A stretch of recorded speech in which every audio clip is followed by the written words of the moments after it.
Në prag të ditëve më të rëndësishme të historisë sonkombëtare, Gostivari përgatitet të veshë ngjyrat kuq e zi. Muaji nëntor rikthen emocionin, krenarinë dhe kujtimin e rrugtimit ton drejt ngjarjeve që ndryshuan rrjedhat e historisë.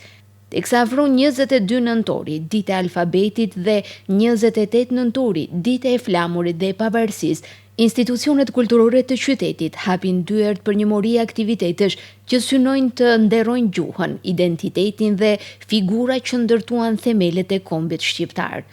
Drejtoresha e Qendrës për Kulturë në Gostivar, Faria Adili, ka bërë të ditur se në kuadër të ditëve festive do të zhvillohen një sër aktivitetesh kulturore me ekspozita, koncerte, shfaqje artistike dhe promovime të ndryshme, duke kthyer nëntorin në një muaj të pasur me ngjarje që vënë në pah identitetin dhe trashëgimin kulturore e kombëtare.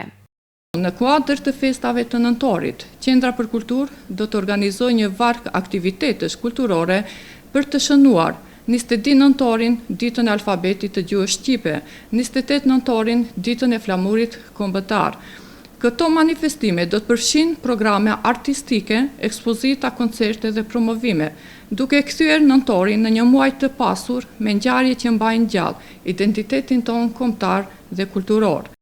Adili u bën thirrje qytetarëve të Gostivarit dhe të gjithë dashamirëve të artit që të marrin pjesë në këto aktivitete për të ndarë së bashku emocionet, ndjenjën e krenarisë dhe dashurinë për kulturën e përbashkët, duke i dhënë kështu mbështetje manifestimeve që forcojnë unitetin dhe vlerat tona kulturore.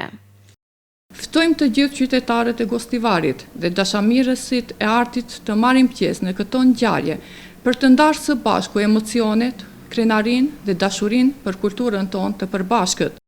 Nëntori nuk është thjesht një muaj zakonshëm për shqiptarët, ai është të shumë më shumë se kaq. Është dashuri për kulturën dhe krenari për historinë tonë. Kjo ditë i bashkon shqiptarët më shumë se kurrë për të festuar dy nga vlerat më të çmuara që na identifikojnë si popull, alfabetin dhe flamurin.